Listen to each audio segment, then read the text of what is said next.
They just don't fit in with us. They just don't fit in with us. Why? Because Praise they're God. on fire for God, and that's weird to them. Because what the norm is now is to not be on fire for Jesus. The norm is to not get excited about Jesus. Jesus told about this church age that would come in the end time. He said it'll be a church age. He said you think that you're rich. He said, but you don't know that you're poor and miserable and wretched and miserable and naked. Amen.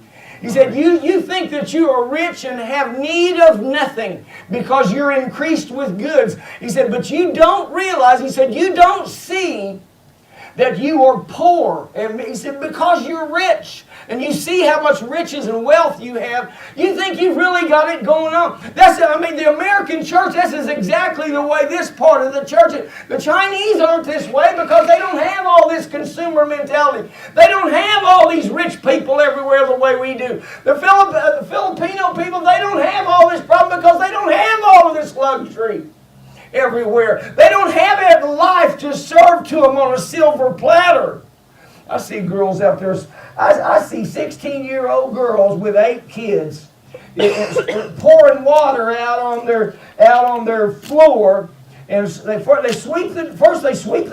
dirt floor and they sweep the dirt out like this with a whisk broom. And they'll spend 2 hours in a little bitty house, boy, just built out of nothing, too, boy. Whatever they can find, cardboard, sticks, bricks, anything they can find, not too many bricks. But just sweeping dirt. I see them sweeping the dirt out of their house and then sweeping their porch. After they get the dirt, they have to sweep it all off of there, too. And then take water and pour water down and stamp all with their feet. Stamp it all down like this because they're making their linoleum tile. By hardening the dirt, that's their floor. And they do that every day of the week.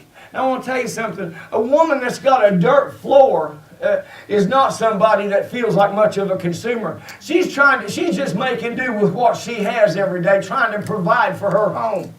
Imagine a 16-year-old girl in the United States having to provide for 8 children, her own 8 children, and living in a dirt floor. She'd leave that man so fast, I want to tell you, any man that didn't provide for her and her kids any better than that, she'd be out of that place.